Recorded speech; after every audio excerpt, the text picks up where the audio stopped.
కళమారుతున్న జీవితం కలతలోకి జారెనా కలలు కన్న కనులకు నీటి చెమ్మ తగిలెనా వెలుతురైన ప్రతిదినం చూపుతోంద వేదన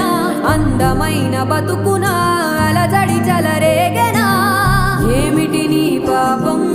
ఏమిటి నీ నేరం చీకటి ముసిరిందే చిటికల్లోనా తీరదు నీ శోకం మార